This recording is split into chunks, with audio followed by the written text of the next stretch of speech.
Irmãos, vamos para a palavra e eu já gostaria de passar o tema da mensagem.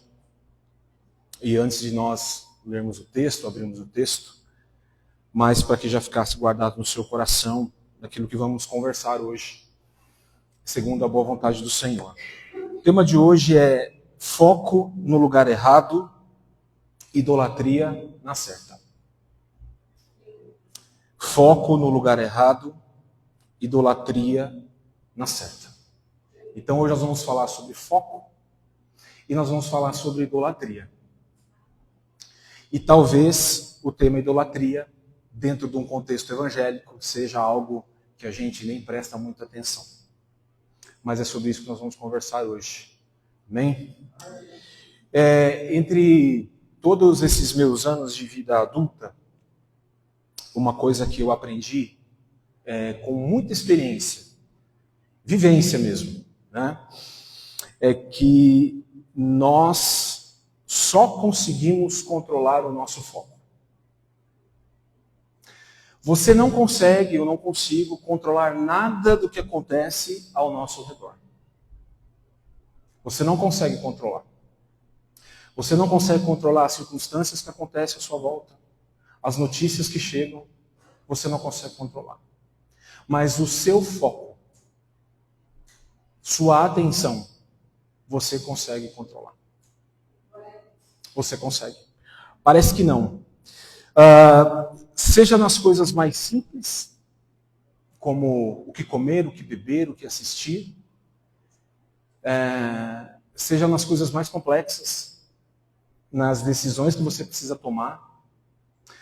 Naquilo que chega aos seus ouvidos, naquilo que desce para o seu coração, naquilo que você empresta aos seus ouvidos. Tudo isso está baseado onde você foca. Então eu posso dizer que o foco está em tudo aquilo que nós concentramos o nosso coração. E se eu posso usar essa frase, ela parece pesada, mas a única coisa que você é soberano, que você tem total controle, é sobre o seu foco. É o que você empresta ao seu coração, à sua mente e à sua atenção. Tempos atrás, eu decidi comprar uma coisa. E me propus que, da data que eu decidi, 3 meses depois, eu iria comprar. E eu não sei se acontece só comigo, com você. Porque eu decidi comprar aquilo. Aonde eu ia, o que eu via, com quem conversava comigo, esse assunto, esse algo era citado. Eu ia para a rua, eu vi o que eu queria comprar. Estava passando um comercial de televisão, estava lá o que eu queria comprar. Eu conversava com alguém, ele citava sobre algo que eu queria comprar.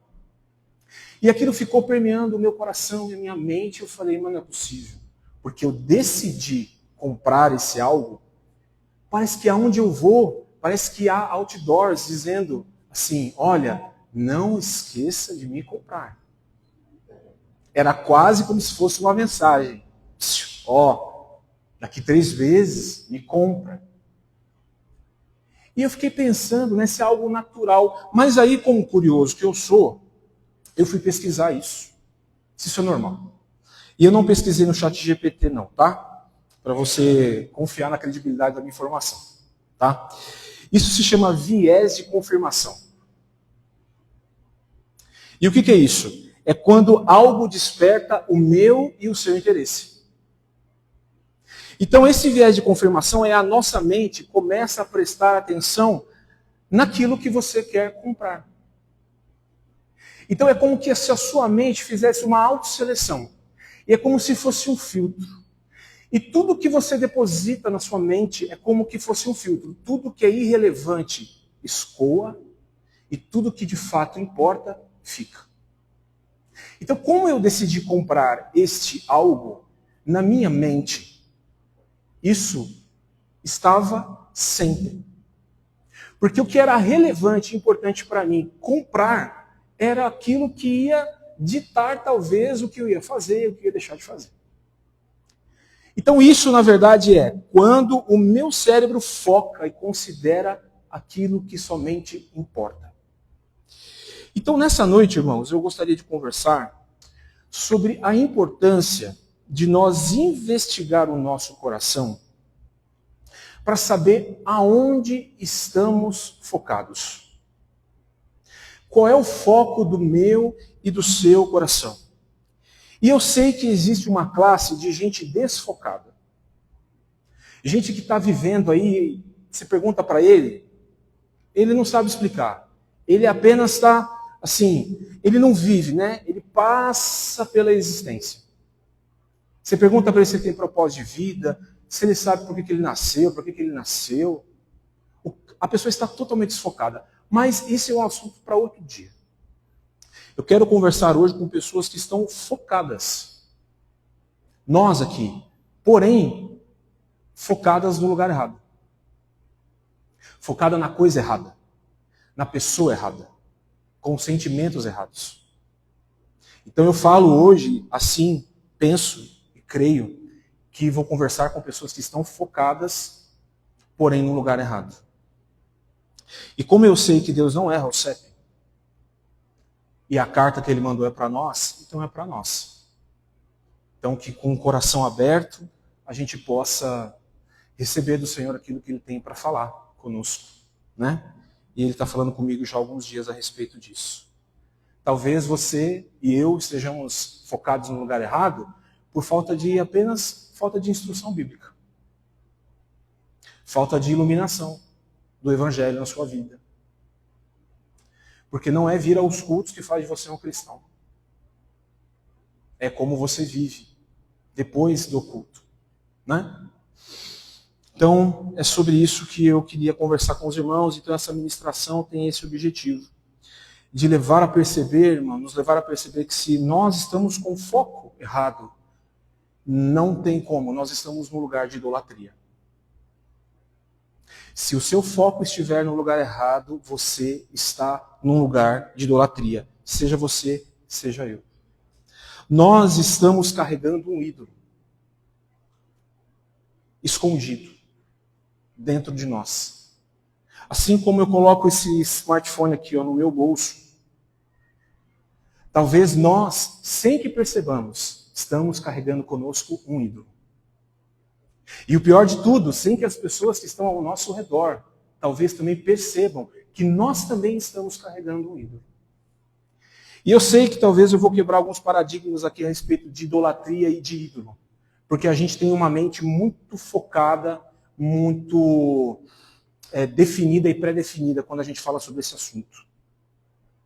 Então, assim como nós carregamos ídolos e não percebemos, porque o diabo tem as suas sutilezas. E a idolatria nos prega pegadinhas. A idolatria nos prega pegadinhas, irmãos. A gente parece que está focado, mas se a gente despistar um pouquinho só, a gente cai. Então, assim, o que é um ídolo, afinal? Né? Muitas vezes a gente pensa que ídolos são coisas ruins. Principalmente nós evangélicos. Nós atrelamos isso a coisa feia. A tridentes, dentes afiados, patas, gente pintada de vermelho, coisas escabrosas. A gente acha que ídolo é isso. Mas isso quase nunca é verdade. Quase sempre esse entendimento é mentira. Porque os ídolos do nosso coração, já dizia Lutero ou Calvino, joga na conta de um dos dois, não sei quem foi que disse exatamente, mas que o coração do homem é uma fábrica de ídolos. Nós temos a tendência de criar ídolos para nós mesmos. Então ele nunca vem disfarçado. Aliás, ele nunca vem aparente, ele sempre vem disfarçado. Então nunca é aquela coisa escabrosa, feia. E na realidade, quanto maior é o bem que temos, mais chances ele tem de se tornar um ídolo. Quanto maior for o bem que possuímos, um potencial maior ainda ele tem de se tornar para nós um ídolo. E é onde nós depositamos nele a nossa expectativa, a nossa satisfação, as nossas necessidades e as nossas esperanças mais profundas. Esse é o papel do ídolo. E este é o comportamento de um idólatra, que pode ser eu, e pode ser você, e pode ser todos nós. Então, qualquer coisa, irmãos, pode se tornar um falso Deus. Qualquer coisa. Especialmente, grave isso, as melhores coisas da sua vida, as melhores coisas da minha vida, pode se transformar num falso Deus. Então, para fundamentar o que eu vou dizer e o que estou dizendo, eu queria convidar você para abrir a sua Bíblia no livro de 2 Reis, no capítulo 18, dos versículos 1 ao 7. 2 Reis 18, 1 ao 7.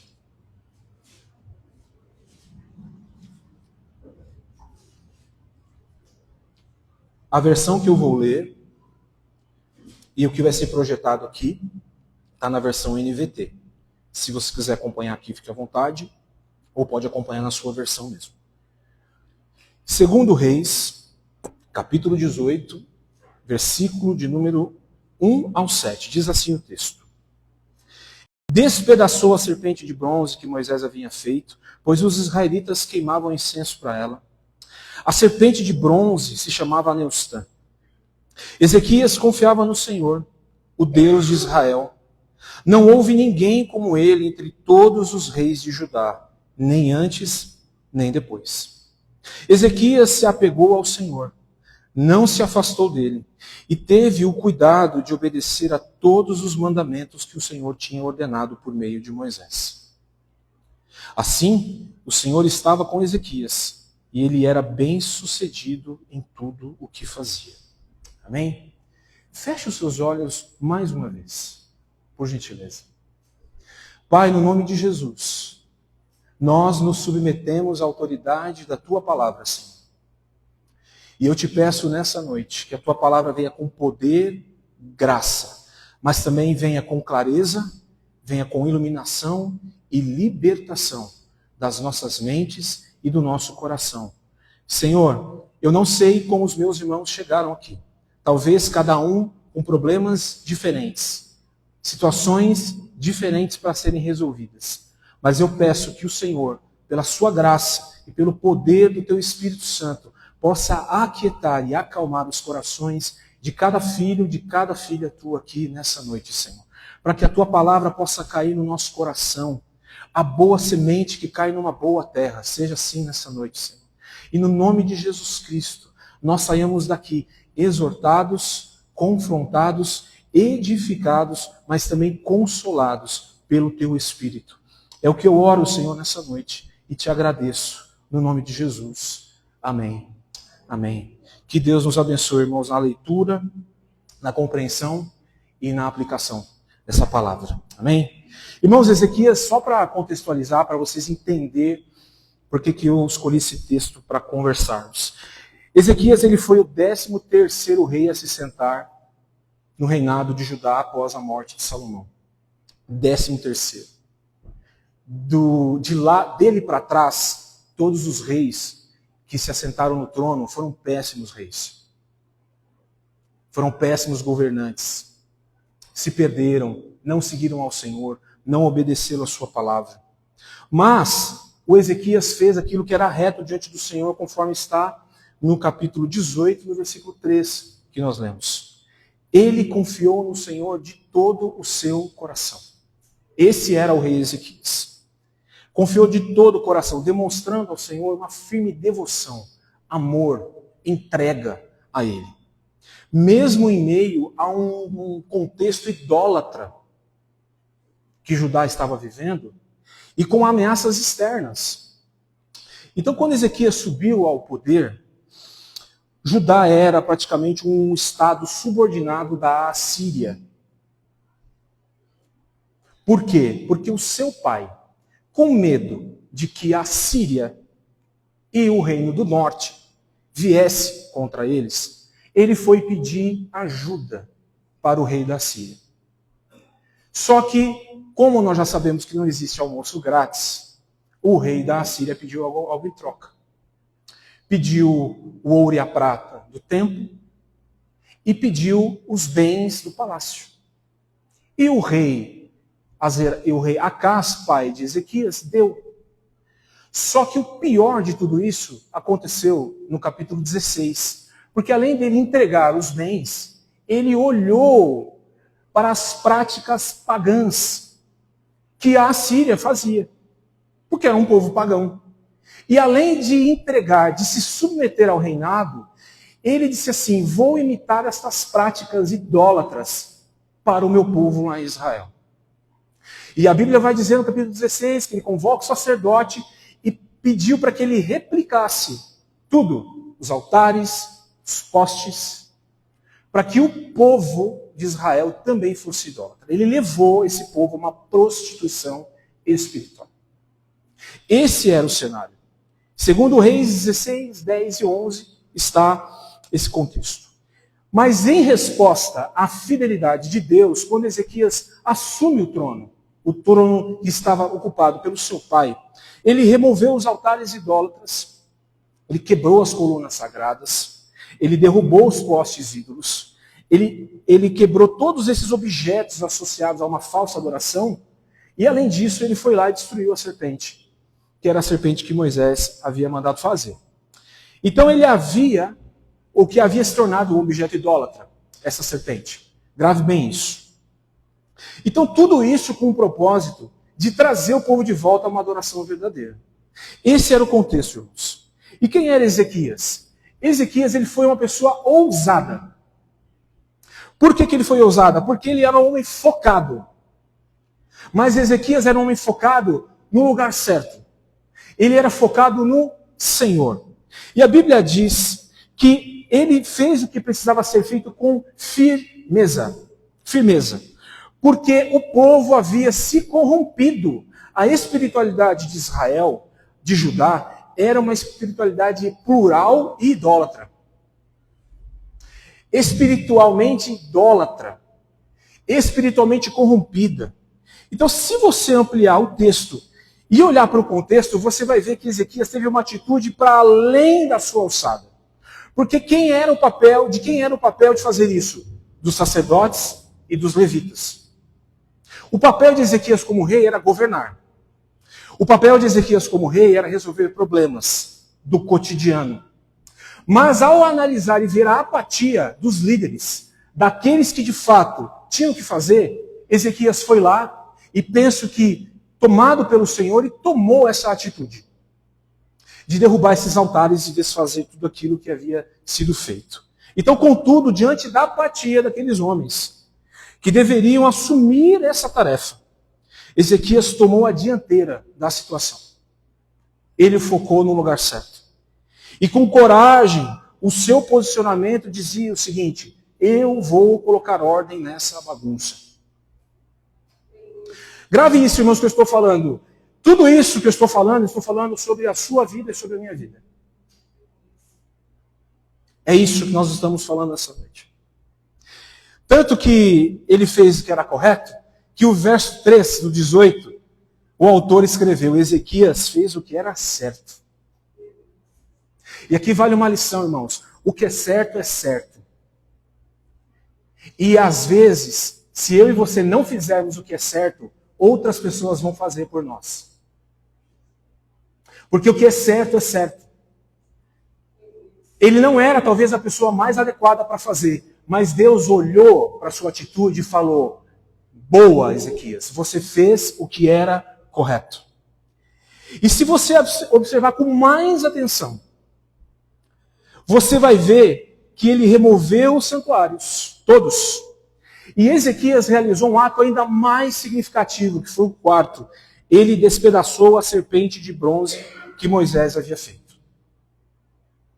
Ele despedaçou algo que Moisés, que representa as leis para o povo de Judá, para o povo hebreu, era a representação das leis. Ele quebrou o que Moisés, um homem de Deus, segundo a vontade de Deus, erguido e guiado por Deus, tinha feito.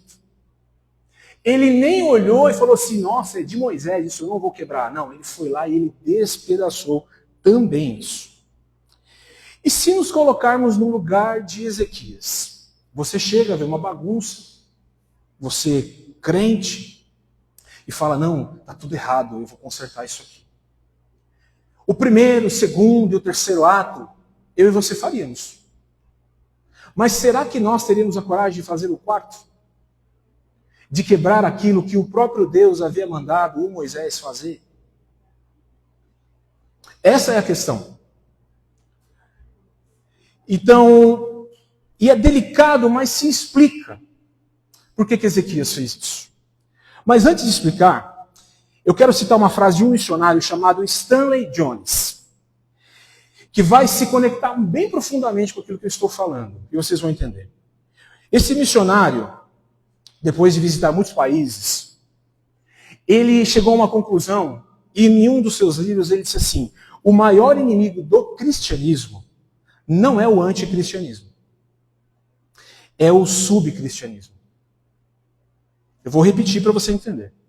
O maior inimigo do cristianismo não é o anticristianismo, mas o subcristianismo.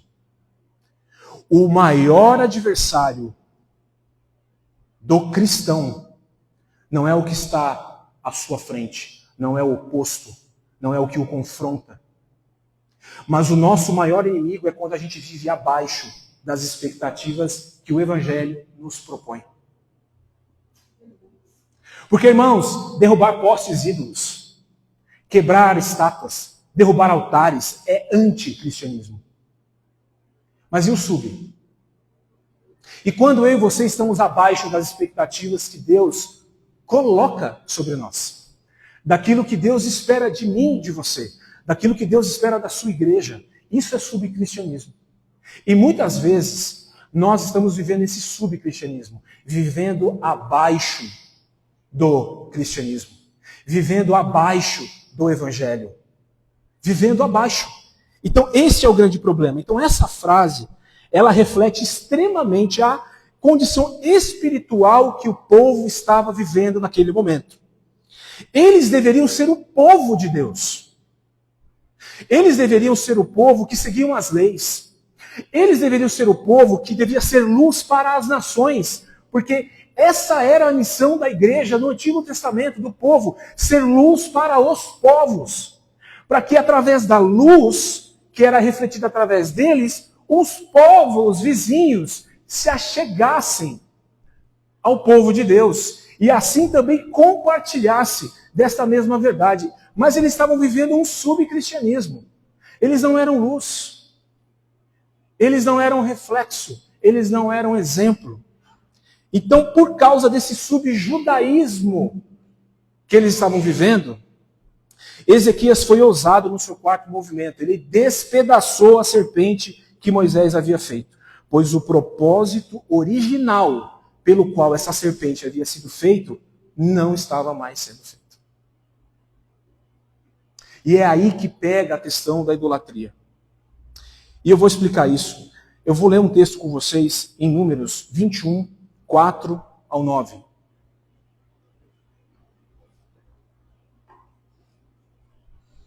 Vocês estão entendendo o que eu estou dizendo aqui, irmãos? Amém? Amém. Bom saber. Números 21, do 4 ao 9, também vai ser projetado aqui. O texto vai mostrar para que a serpente foi feita e qual que era a finalidade dela. O texto diz assim: em seguida partiram do monte Or e tomaram o caminho para o Mar Vermelho, a fim de encontrar a terra de Edom. Mas o povo ficou impaciente e começou a se queixar contra Deus e contra Moisés. Por que você nos tirou do Egito para morrermos aqui no deserto? Aqui não há o que comer, nem o que beber. Detestamos este maná horrível. Abre um parênteses aqui. Se eu ouvisse isso, irmãos, é que eu não sou Deus, né? Mas se eu só de ouvir isso aqui, eu já acabava com a festa. Mas por isso que eu não sou Deus, né? E Deus é Deus. Fecha parênteses, tá? Voltando ao texto. Então o Senhor enviou serpentes venenosas que morderam o povo. E muitos morreram. Outro parênteses. A gente acha que é só o diabo que manda coisa ruim para nós, né? A gente fala assim, tá acontecendo isso, nossa, o diabo tá furioso. Ele tá mesmo, mas às vezes Deus também manda umas serpentes para nos dar umas mordidas. Então o Senhor enviou serpentes venenosas que morderam o povo, e muitos morreram. O povo clamou a Moisés: pecamos ao falar contra o Senhor e contra você. Ore para que o Senhor tire as serpentes do nosso meio. Devia ter muita serpente lá. E Moisés orou pelo povo. O Senhor lhe disse: faça a réplica de uma serpente venenosa e coloque-a no alto de um poste. Todos que forem mordidos viverão se olharem para ela. Moisés fez uma serpente de bronze e a colocou no alto de um poste. Quem era mordido por uma serpente e olhava para a réplica de bronze era curado. Essa era a finalidade da serpente: trazer vida. E ao mesmo tempo o reflexo de perdão. E ao mesmo tempo uma tipificação de Cristo, que seria pendurado. Mas a finalidade ali era essa: quem olhar para a serpente vai ser curado. Presta atenção, irmãos, o que era um meio para abençoar as pessoas na geração de Moisés, na geração de Ezequias se tornou um fim em si mesmo. Aquilo que era um instrumento de cura da geração de Moisés se transformou num objeto de adoração para a geração de Ezequias. O que antes era apenas um simples objeto de bronze, tornou-se um ídolo, a ponto de receber um nome. Irmãos, a gente só nomeia algo quando esse algo realmente importa no nosso coração. A gente dá nome para certas coisas quando essa coisa realmente importa para nós. Seja para o bem, seja para o mal. E foi isso que o povo fez. Eles deturparam um instrumento de vida, de bênção, de cura, e que no período de Ezequias era apenas um memorial, não tinha mais essa função, em algo para ser objeto de culto. Eu acredito, porque vocês são um povo inteligente, que vocês sabem onde eu quero chegar. Eu acho que vocês sabem onde eu quero chegar. Diante desse fato que lemos aqui, nós precisamos fazer uma pergunta sincera. Qual é a serpente de bronze que eu tenho que quebrar hoje?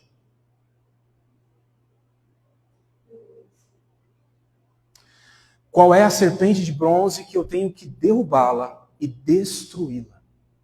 A Bíblia diz que Ezequias esmagou a serpente. Ele não jogou fora. Ele despedaçou a serpente. Se eu estivesse no lugar de Ezequias, volto a fazer essa pergunta, eu teria coragem de despedaçar algo precioso? Algo que tem um peso, algo que tem um sentimento, algo que tem um significado, algo que me remete a boas lembranças. Será que eu teria coragem de quebrar, de despedaçar como ele fez? Provavelmente essa atitude de Ezequias desagradou muita gente, principalmente aqueles que queimavam incenso para a serpente. Ou você acha que eles deram risada? Que eles disseram: boa, Ezequias, isso aí. Não, o texto não diz, mas eu tenho quase certeza que o povo deve ter ficado muito bravo com ele. Como assim você quebrou aquilo que para mim pertence? E para mim tem um peso emocional, espiritual muito grande. Então ele enfrentou algumas caras e bocas. Mas ele foi lá e quebrou. Ele fez. Então, portanto, aqui cabe a primeira reflexão para nós. Quais são as serpentes de bronze que estão escondidas no seu bolso? Que estão escondidas no seu coração? Que estão escondidas na sua mente? Que a gente precisa quebrar hoje aqui. Que a gente precisa olhar e falar: Senhor, vou fazer uma reforma no meu coração, no meu interior. E eu vou derrubar tudo. Eu vou jogar tudo ao chão. Eu vou deixar tudo no chão. E vou voltar os meus olhos somente para o Senhor. Somente para o Senhor, somente para a tua palavra. Então, irmãos, nós precisamos colocar o nosso foco no lugar. E o nosso foco é Cristo. O nosso foco é Jesus. Não há mais ninguém, irmãos, que deve ser o nosso foco. Somente Jesus. Como cantamos aqui, nada mais, nada além de Jesus. Deus não divide adoração com ninguém. Deus não divide adoração com ninguém. O foco, guarde isso, é o compromisso de abandonar tudo que não se encaixa no processo de nos tornarmos cada vez mais parecidos com Jesus. Tudo que me atrapalha, tudo que te atrapalha no processo de você ser um discípulo de Jesus é um ídolo e precisa ser quebrado. Precisa ser destruído. E aqui eu não falo de pessoas, mas dos sentimentos que nós colocamos nas pessoas. Eu não falo diretamente do seu trabalho, mas do sentimento que você coloca no seu trabalho.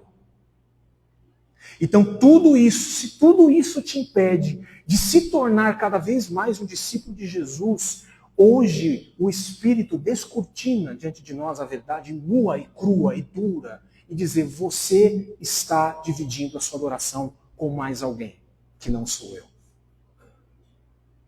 E nós precisamos focar os nossos olhos somente para Jesus.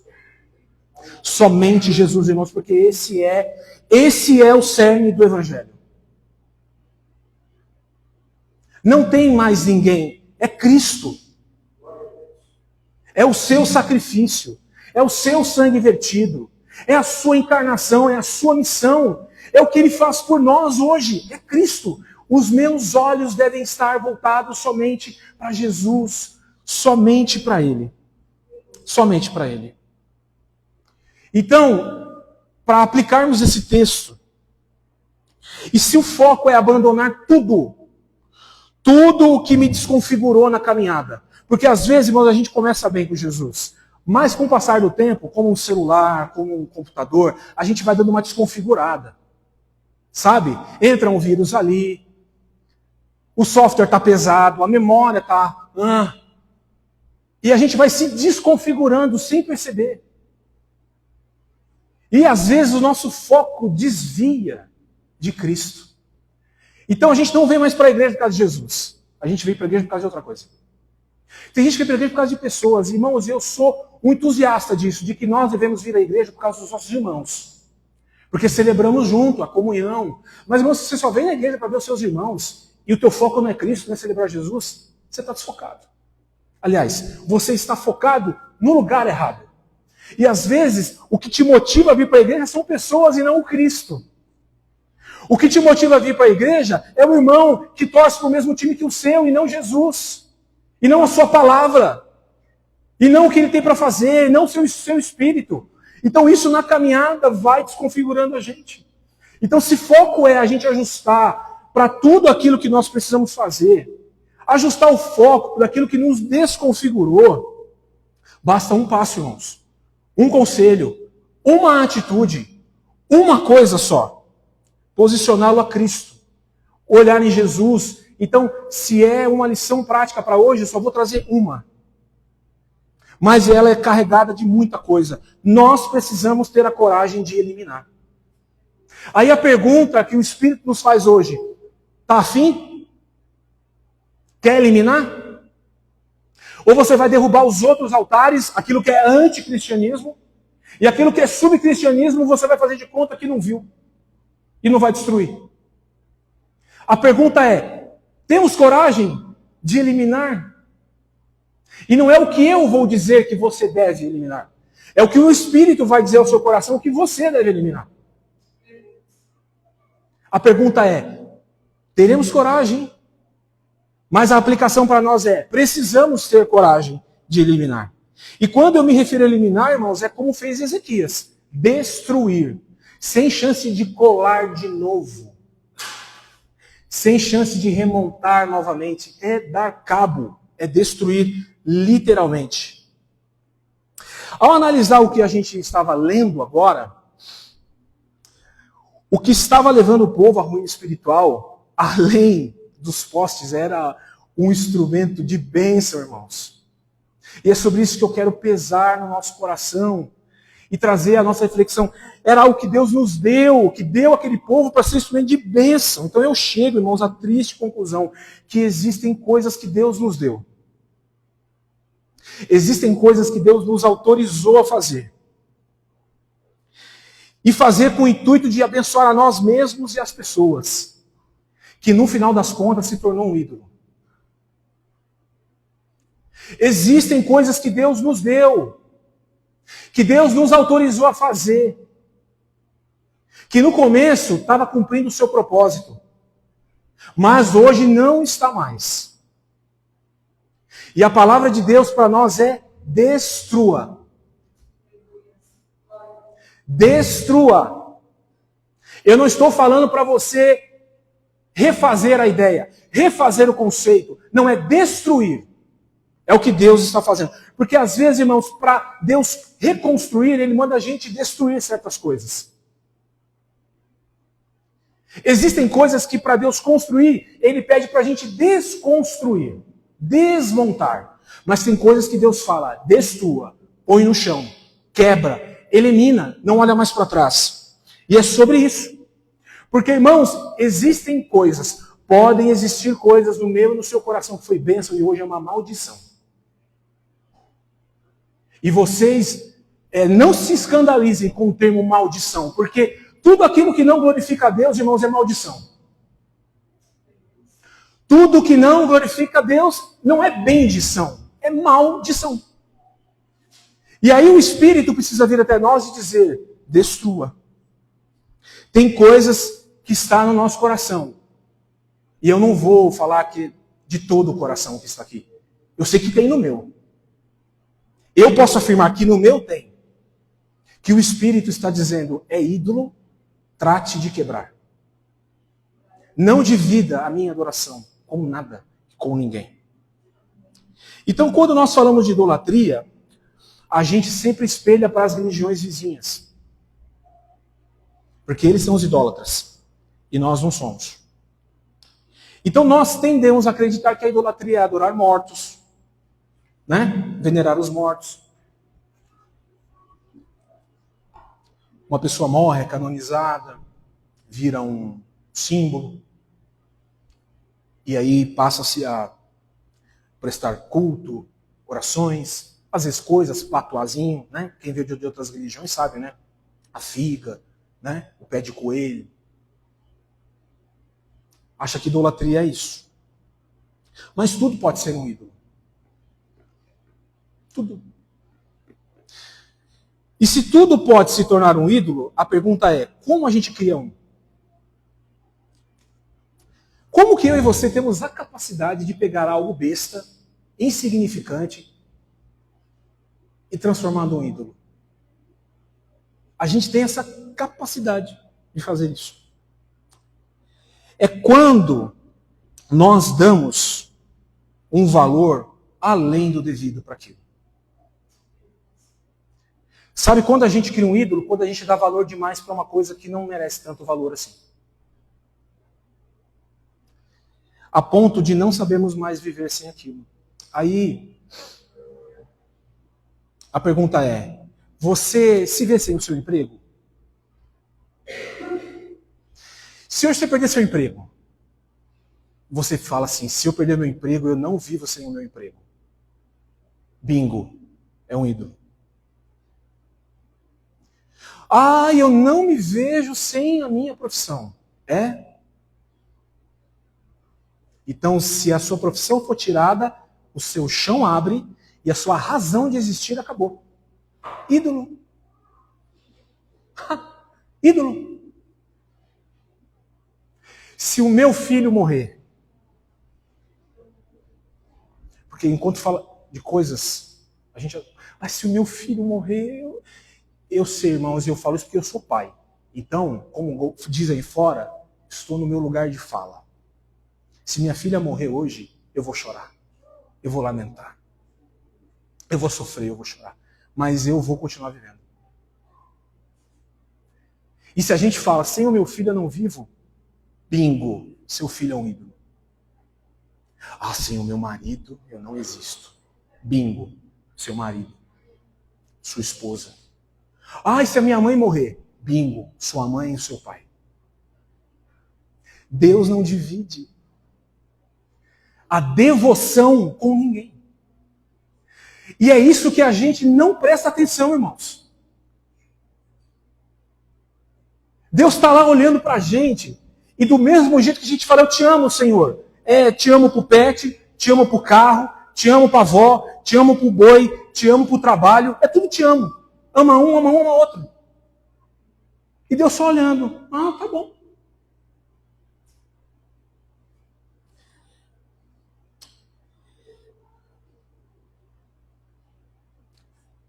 Eu falei de uma forma assim, bem chula.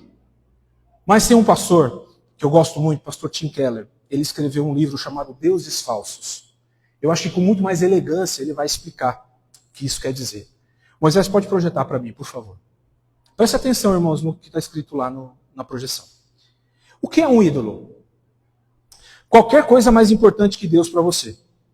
Que domine o seu coração, sua imaginação, mais do que Deus. Pausa.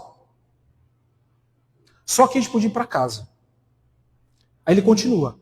Qualquer coisa que você busque a fim de receber o que só Deus pode te dar. Isso é um ídolo. Qualquer coisa que seja tão central e essencial para a sua vida é um Deus falso. E caso você o perca, sua vida dificilmente parecerá digna de ser vivida. O ídolo tem uma posição de controle em seu coração, a ponto de você ser capaz de investir nele a maior parte da sua paixão, guarde isso, sua energia, de seus recursos emocionais e financeiros, sem pensar duas vezes. Para Deus a gente pensa 3, 4. Mas para aquilo que ocupa o nosso coração a gente não pensa nem duas. Ídolo. Eu e você somos idólatras. Pode ser a família, pode ser filhos, sua carreira profissional, o enriquecimento, conquistas, aplausos da crítica, ou manter as aparências. E a posição social. Pode ser um relacionamento romântico, a aprovação dos colegas, competência e habilidade, circunstâncias seguras e confortáveis, sua beleza, o seu cérebro, uma grande causa política, aqueles que têm político de estimação, ou social, sua moralidade, sua virtude, ou mesmo o sucesso no ministério cristão. Até isso pode ser um ídolo para você, para mim. Ficou claro? Que o buraco é muito mais embaixo, irmãos. Ficou claro que o negócio não é só você falar assim, não, eu adoro só Jesus. Eu oro só para Jesus. Eu oro só em nome de Jesus. Eu leio só a Bíblia. Mas tudo isso aqui que o autor colocou para nós, a gente está praticando. Você acha que eu e você não somos idólatras? Ou que não podemos ser idólatras? Porque o foco está no lugar errado. Então, quais são as serpentes de bronze que têm afetado a minha e a sua comunhão com Deus? É o marido? É o filho? É a solteirice? Porque tem gente que está solteiro e fica... Só vou ter vida na hora que eu casar. Só vou ter vida na hora que eu arrumar um namorado, uma namorada, um esposo, uma esposa. A sua vida gira em torno disso, irmãos. Por isso que a Bíblia... É uma frase aí no mundo que diz a ignorância é uma bênção. Porque enquanto a gente é ignorante, beleza, a gente não estava sabendo. Então fazia porque não sabia. Mas a Bíblia, ela é tão para esse tempo que ela não nos deixa ignorantes, irmãos. Ela nos deixa atualizados. Sabendo do que as coisas são de fato e o que não são. A profundidade da palavra, irmãos. Por isso que eu sempre, todas as vezes que eu subir aqui, eu vou dizer, irmãos, lê a sua Bíblia. Medite na palavra, para que ela te limpe, me limpe. Para que ela nos purifique, nos ilumine. Às vezes eu estou lendo o texto em casa e passou tão desapercebido e eu olhei e falei, gente, quantas vezes eu li esse capítulo e não prestei atenção nesse ponto, nessa vírgula. Porque é o poder da palavra. Então, irmãos, quais são as serpentes que têm paralisado eu e você? que tem impedido que eu e você preste um culto, de fato, ao Senhor. E que a gente viva de forma plena. E aí eu selecionei algumas coisas. Seriam as nossas serpentes de bronze, os nossos smartphones? Pensa enquanto eu tomo água.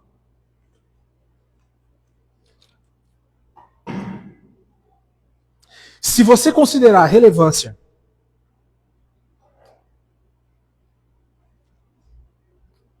acabou.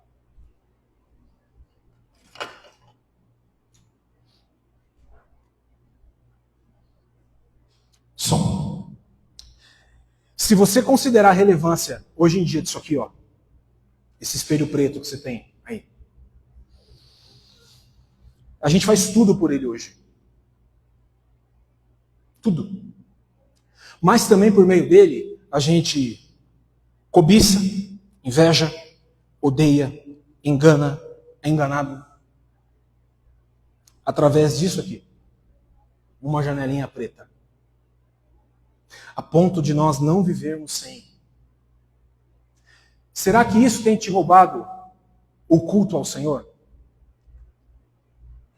Você ler mais a Bíblia ou ver mais as notícias? Você vê mais as notícias ou você lê mais a Bíblia na sua semana? Isso aqui pode ser um ídolo. Aí a coragem é, quem tem a coragem de quebrar? Falávamos ontem, né? Um iPhone. Quem tem coragem de quebrar um iPhone? Eu não dou mandando você quebrar iPhone não, tá? Eu vou falar, o pastor mandou quebrar. Não ia quebrar não. Mas quem teria coragem? Sabe aquele texto que Jesus fala assim, é melhor você entrar sem um olho do que você entrar com o resto? Se Jesus fosse contextualizar hoje, é melhor você entrar sem smartphone no céu, filho. Do que ir com ele e o teu corpo todo pro inferno. Porque se isso aqui tem roubado a minha e a sua devoção ao Senhor, bingo, ídolo. Ah, mas eu preciso para o trabalho. Amém, tá bom, eu também. E muito. Preciso pagar a conta, eu também. Mas amém. Mas ele no seu devido lugar. Seria os nossos telefones, os nossos ídolos? As nossas serpentes de ouro? Só o Espírito Santo para responder para você e para mim. Que eu não sei. Eu sei de mim. Seriam os nossos filhos? Para quem é pai? Seriam os nossos relacionamentos? Casamento, namoro, noivado, o nosso ídolo. E que aspecto, Fernando, me explique, é quando você condiciona a sua felicidade por meio da sua família. E eu vou explicar. Quando sua família se torna o seu ídolo, quando você oprime a sua família, para que a sua família satisfaça os seus desejos, os seus padrões. E aqui eu não estou falando de educação, eu não estou falando de moral, eu não estou falando de princípios. Nós, como chefes de família, pais e mães, nós precisamos fazer isso. Mas quando eu canalizo no meu casamento, o meu marido, ele precisa me fazer feliz. Aí a pergunta é, irmãos, o seu marido é pecador tanto quanto você. Você acha que ele tem capacidade de te fazer feliz?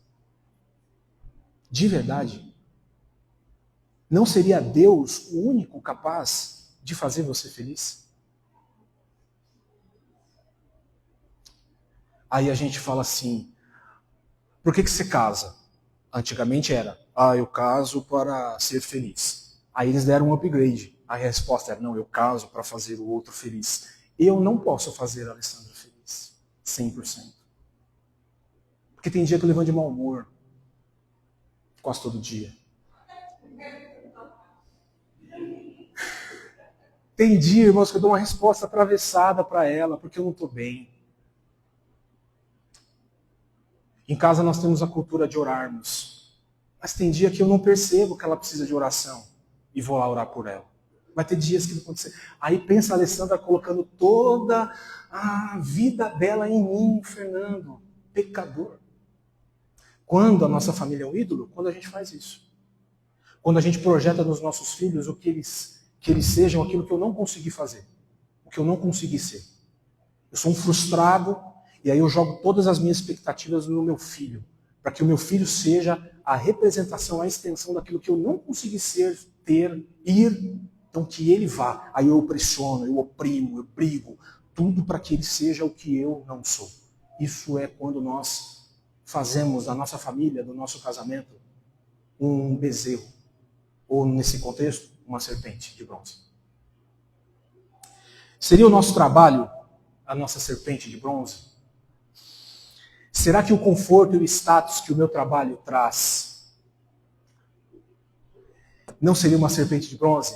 Porque através do seu trabalho você tem um bom status, você é respeitado, você é benquisto, você é convidado para estar em lugares que eu não posso estar, porque a sua função abre portas que a minha não abre.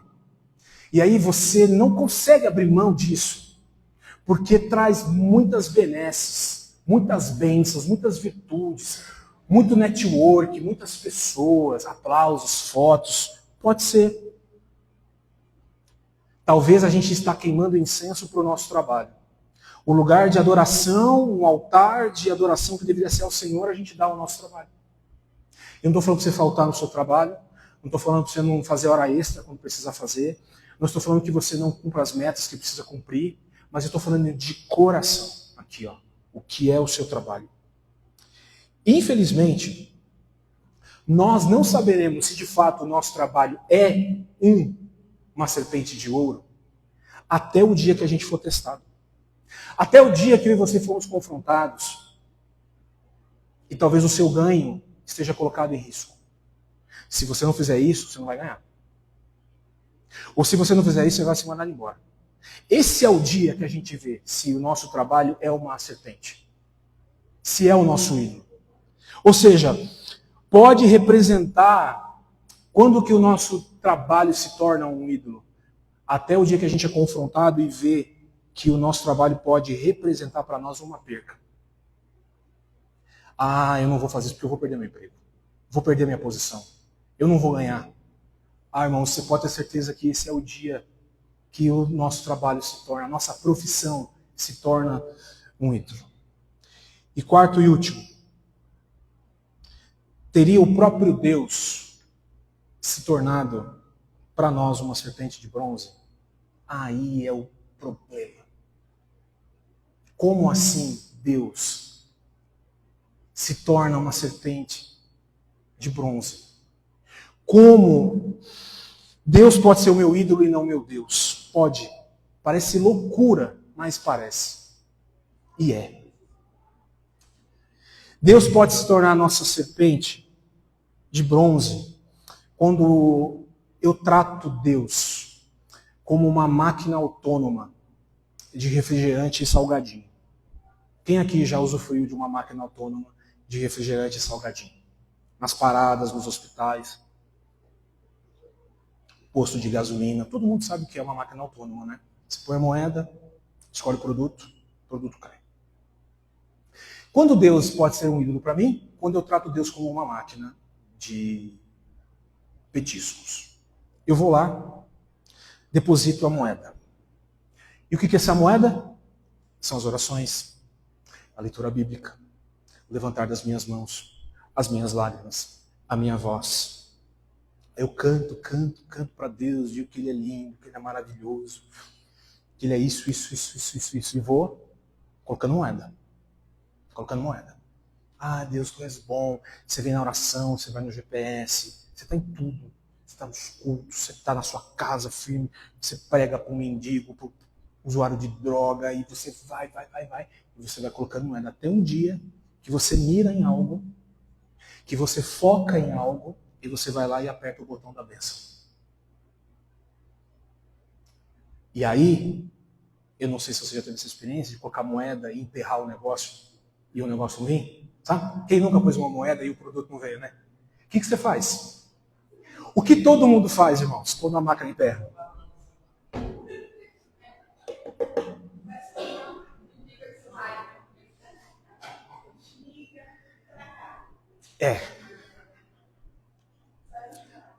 Aí, quando a gente fala, ô Deus, coloquei a moeda. Ô, elogiei você. Cheguei no culto no horário. Não está vindo a bênção por quê? Aí discretamente você olha para o lado, olha para o outro, dá uma biquinha na máquina. E a gente faz isso com Deus. Você não vai me dar? Poxa! O ímpio lá fora, o fulano, o beltrano, o ciclano, Deus tornou seu ídolo e não seu Deus. A gente ri, se diverte, e tem que rir mesmo, para não chorar. Mas, irmãos, quantas vezes você já não fez isso? Subi no monte 7 vezes. A hora que eu desci na 8ª, a bênção chega. E não chega. Vou fazer a campanha, tal. Termina, não. Aí você vai lá, pá. É uma falsa relação. Porque Deus não é o seu brinde. Claro que Deus é abençoador. Claro que Deus tem prazer em nos abençoar. Claro que Deus abre portas. Claro que Deus intervém. Claro que Deus vem com um milagre. Mas não é nessa dinâmica. Porque fé é diferente de fórmula. Nós, quando nos achegamos a Deus botando moedas espirituais, é fórmula. Vou botar uma moeda, vou apertar, vai vir. Isso não é fé, isso é fórmula. E fé é uma coisa, fórmula é outra. Quando eu trato Deus como ídolo, quando eu faço isso. Quando eu oro, e aí eu vou, assim, singelamente. Ah, Deus, sabe? O senhor veio orando, né? Dá para o senhor fazer agora? Isso é relação de ídolo e idólatra. E Deus não quer ser idolatrado, mas Deus quer ser seguido, obedecido.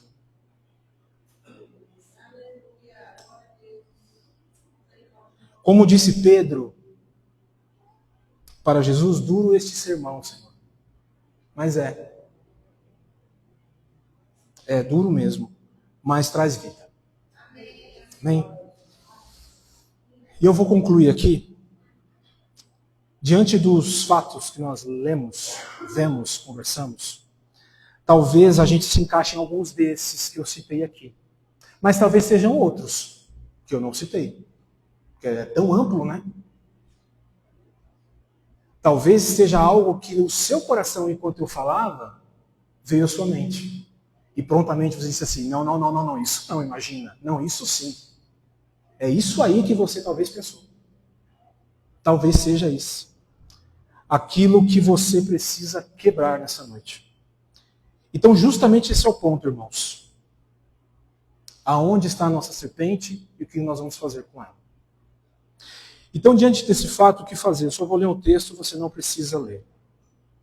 A resposta está no texto que lemos. O que fazer, então, quando nós estamos diante dos nossos ídolos e precisamos quebrar? Olha o que Ezequias fez. Ezequias se apegou ao Senhor. E não se afastou dele. Simples. Ezequias se apegou ao Senhor. E ele não se afastou dele. O termo se apegou aqui do texto, no idioma original do Antigo Testamento, traz a sensação de colar. Sabe quando cola? Esse foi o termo que está escrito aqui no texto original. Colou, permaneceu, grudou. Foi o que Ezequias fez. Ele se apegou ao Senhor de tal forma que ele não se afastou dele. E ele teve o cuidado de obedecer todos os mandamentos que o Senhor havia ordenado por meio de Moisés. É exatamente essa a minha e a sua missão hoje, irmãos. Se apegar ao Senhor. Não se apegue ao seu trabalho. Não se apegue a pessoas. Todas essas pessoas têm o seu lugar. Todas elas. E eu não estou pregando para que você as rechace. Estou falando para você pedir demissão do seu trabalho amanhã, não. Ponha o seu trabalho no seu devido lugar. E ponha o Senhor no devido lugar dele, que é o centro da sua vida, do seu coração. Não estou falando para você pedir carta de divórcio para o seu marido mandar ele embora para a casa da sogra, não. Fica com o marido, tá? Fica com ele. É para ficar. Não vai falar, nossa, sai daqui. Você é ídolo. Não, vou quebrar você. Quebra não, irmãos. Mas fala assim, marido, eu te amo. Esposa, eu amo você. Mas eu amo mais a Jesus. É isso. E é se apegar e não se afastar do Senhor. Então Deus nos chama hoje para sermos como Ezequias. Só que do nosso interior. do nosso coração chegar e quebrar mesmo. E ter essa audácia, essa ousadia de botar tudo no chão. Hebreus 12, 2 termina, eu termino essa palavra dizendo isso, que o autor aos Hebreus diz, eu vou ler numa versão diferente, mas o texto diz assim, olhemos para Jesus. Ele é a fonte da nossa fé. E aquele que a aperfeiçoa. Mas, Fernando, eu vou me achegar a Jesus, mas eu ainda não tenho tanta assim, experiência, tanta sabedoria, tanto entendimento. Irmãos, apenas se achegue, porque Ele é aquele que é a fonte da nossa fé, mas Ele também é o mesmo que aperfeiçoa essa fé. É Ele que aperfeiçoa a nossa... Não somos nós, é o Senhor. Senhor, eu chego aqui tímido, quieto, talvez não sabendo dizer, mas eu estou aqui, Senhor, colado no Senhor. E Ele vai nos aperfeiçoando, a ponto de eu olhar e dizer, Senhor, eu só quero o Senhor, nada mais. Vamos nos colocar de pé? Queria fazer uma oração, o louvor pode subir.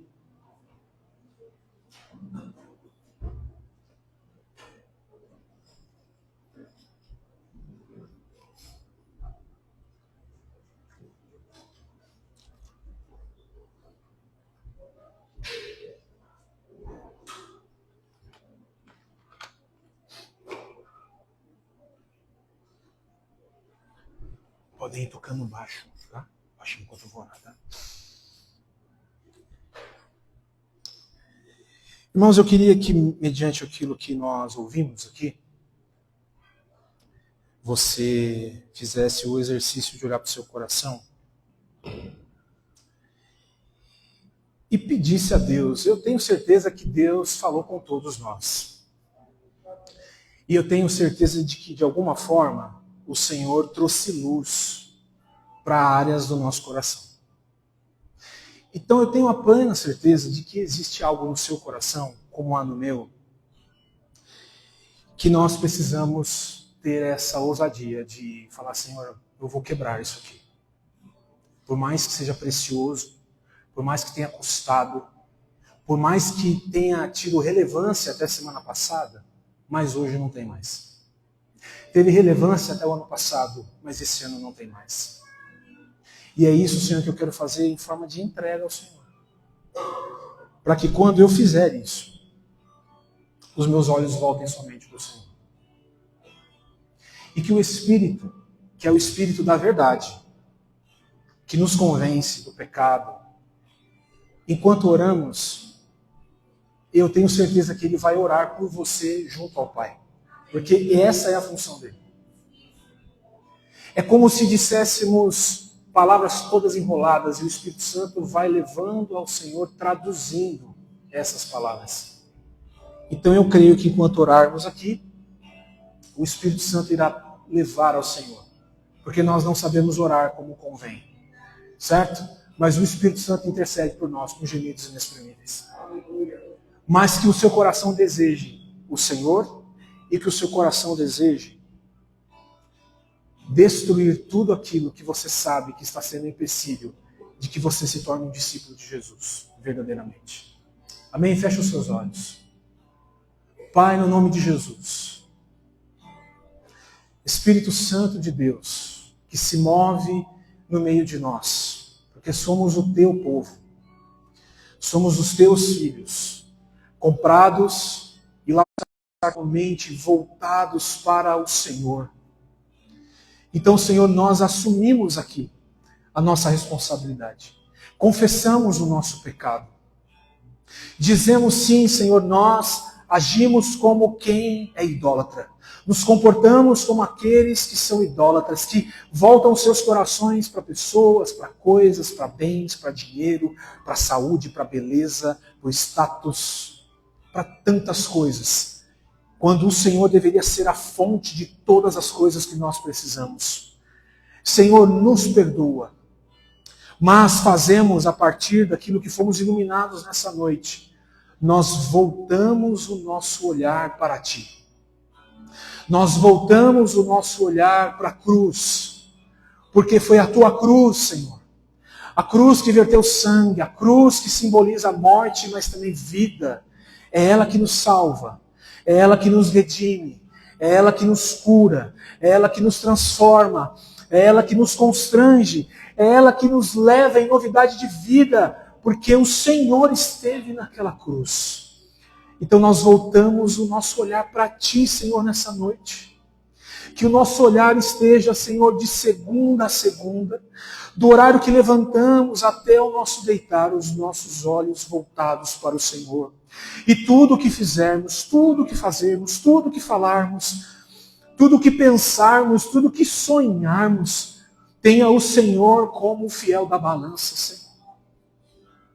Tenha o Senhor como aquele que diz sim, amém, sim e não. Que tudo o que façamos venha glorificar o Teu nome, que tudo o que façamos venha nos tornar cada vez mais parecidos com o Senhor. Portanto, Senhor, nós pedimos nessa noite que o Teu Espírito quebrante o nosso coração e nos traga essa verdade que precisa ser falada, que precisa ser dita. E se o Senhor disse é porque o Senhor ama, e se o Senhor falou é porque o Senhor quer o nosso bem, e se o Senhor falou é porque o Senhor quer transformação, o Senhor quer nova vida, o Senhor quer novos começos, o Senhor quer recomeço, o Senhor quer ressuscitar áreas, o Senhor quer curar outras, Pai, mas precisa ser debaixo de uma total e plena consciência de que nós precisamos do Senhor, Pai. Nada mais, Senhor. Nada além do Senhor. Seja o centro da nossa vida, Pai. Seja a razão pela qual nós vivemos e existimos.